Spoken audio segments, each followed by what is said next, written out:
High বন্ধুরা, সবাই কেমন আছো? সবাইকে মহালয়া ও নবরাত্রির অনেক অনেক শুভেচ্ছা। আজকে আমি তোমাদেরকে একটা গল্প বলবো। একজন গরিব ব্যক্তি আর সৃষ্টিকর্তা ভগবানের ঝগড়া। আশা করি গল্পটা তোমাদের সবার ভালো লাগবে। একজন অসহায় ব্যক্তি, গরিব মানুষ, তিনি গেলেন ভগবানের সঙ্গে ঝগড়া করতে মন্দিরে।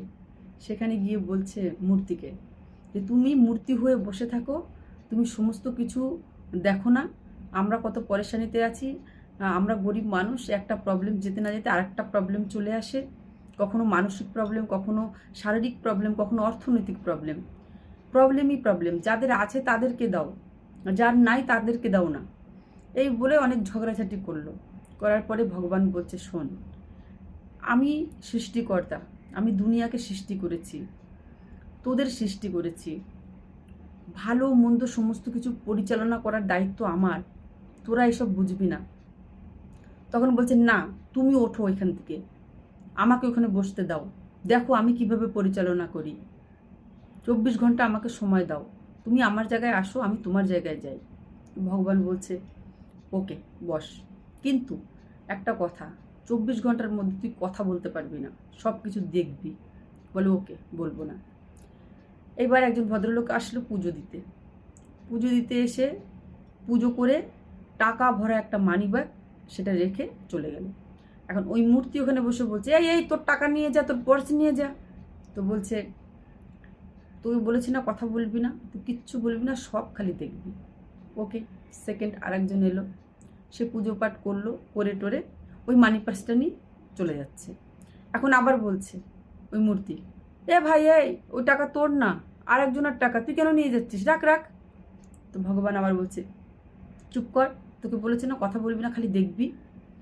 ওকে, বসে রইলো। ও তো রেগে সেগে অস্থির, তাও বসে রয়েছে।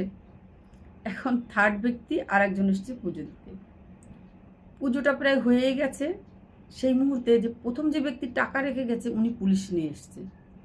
এসে বলছে, এই যে এই লোক আমার পরে পুজো দিতে এসছে, এই আমার টাকা নিয়েছে, আমার পুরো মানি ব্যাগ ভর্তি টাকা।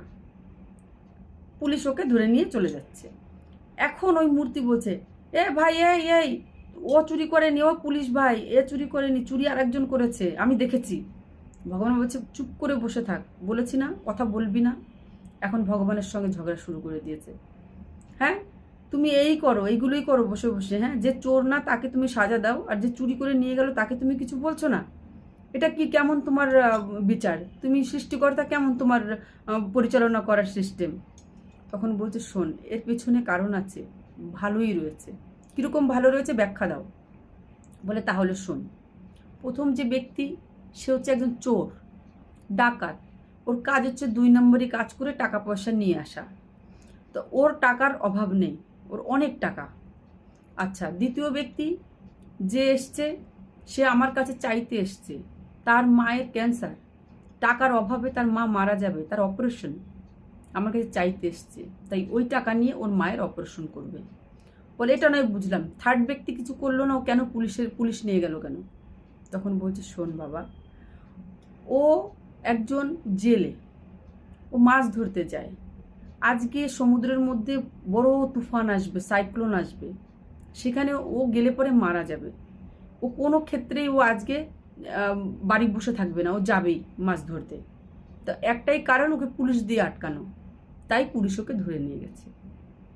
বুঝতে পেরেছিস? তখন ওই লোকটা বলল, হ্যাঁ ভগবান, আমারই ভুল হয়ে গেছে, তুমি যেটা করো ভালোর জন্যই করো। এই গল্পের মধ্যে আমরা কি পেলাম? আমাদের সাথে যাই কিছু ঘটুক না কেন, ছোটোর থেকে ছোট, বড়োর থেকে বড়, তার পেছনে নিশ্চয়ই কিছু ভালো লুকিয়ে আছে। আজকে কত বড়ই হাতছা হোক না কেন, আমাদের ভালোর জন্যই উপরবেলা করে, নিশ্চয়ই তার পিছনে অনেক কিছু লুকিয়ে আছে, যা আমরা জানি না, আমরা বুঝি না। এটাই হচ্ছে গিয়ে কথা। তো সবাইকে অসংখ্য ধন্যবাদ। অনেক বড় ভিডিও, তোমরা শুনে নিও গল্পটা, আশা করি ভালো লাগবে। সবাই ভালো থাকো, সুস্থ থাকো, এটাই কামনা করি। Thank you.